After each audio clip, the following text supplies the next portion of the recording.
যেই ভুল আপনার রিজিক বন্ধ করে দিচ্ছে। আপনি হয়তো কতবার ভেবেছেন রিজিক কেন বাড়ছে না? কেন বারবার চেষ্টা করেও আপনি ব্যর্থ হচ্ছেন? আপনি নামাজ পড়ছেন, রোজা রাখছেন, হালাল উপার্জনের চেষ্টাও করছেন। তবুও জীবনে যেন কিছু একটা আটকে আছে। হয়তো আপনি সেই একটি ভুল করে যাচ্ছেন যার জন্য আল্লাহ তাআলা আপনার রিজিক বন্ধ করে দিচ্ছেন। সেই ভুলটি কি? অন্যের হক নষ্ট করা। সেটা পরিস্থিতি যেমনই হোক না কেন। আপনি হয়তো কাউকে ঠকাচ্ছেন না, কিন্তু কারো সঙ্গে দুর্ব্যবহার করছেন। আপনার কথায় কেউ কষ্ট পাচ্ছে, কারো বদদোয়া লাগছে। হয়তো আপনার পরিবারে কেউ আছে যার প্রতি আপনি অবিচার করছেন। স্ত্রী, মা-বাবা অথবা পরিবারের বয়োজ্যেষ্ঠ কোনো ব্যক্তি। রাসূলুল্লাহ সাল্লাল্লাহু আলাইহি ওয়াসাল্লাম বলেছেন, একজন মুসলিমের বদদোয়া থেকে বেঁচে থাকো, কেননা আরশ পর্যন্ত পৌঁছে যায় সেই প্রার্থনা। তাই কখনো কোনো মুসলিমের সাথে খারাপ আচরণ করবেন না। কিন্তু মুসলিমরা তো গায়ে সাইনবোর্ড লাগিয়ে ঘুরে বেড়ান না। তাদেরকে আপনি কিভাবে চিনবেন? পাবলিক পরিসরে মানুষের মুখ দেখে মনের ভাব বোঝা যায় না।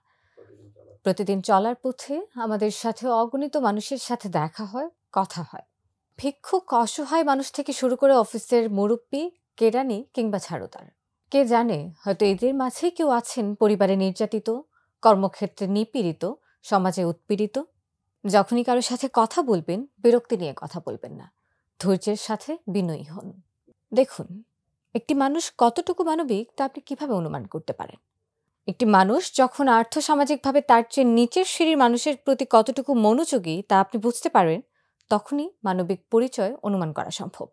আমাদের আরও একটি ভুল হচ্ছে রিজিকের মালিককে ভুলে যাওয়া।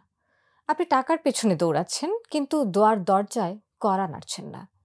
ব্যাপারটা আসলে এমন, আপনি দরজার পেছনে দৌড়াচ্ছেন, দরজাওয়ালার কাছে না গিয়ে। আল্লাহ তাআলা আমাদের বলে দিয়েছেন যে আল্লাহকে ভয় করে তিনি তার রিজিকের দরজা খুলে দেন। নিজেকে আজ ৩টি প্রশ্ন করুন। আমি কি কারো হক নষ্ট করছি? আমি কি আল্লাহ তাআলার উপর ভরসা হারিয়ে ফেলেছি? আমি কি শুধু চেষ্টা করছি, নাকি দোয়া ও তাকওয়াও রাখছি? মনে রাখবেন, আপনার রিজিক তখনই খুলবে যখন আপনার অন্তর খুলবে।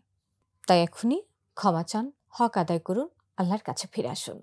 কারণ রিজিক শুধু টাকা নয়, শান্তি, পরিবার, ভালোবাসা, ঈমান সবই রিজিক। আসুন, আজ থেকেই ঠিক করি আমরা সেই ভুল করব না যা আমাদের রিজিক আটকে রেখেছে। আল্লাহর কাছে ফিরে আসুন, তিনিই খুলে দেবেন সকল বন্ধ দরজা।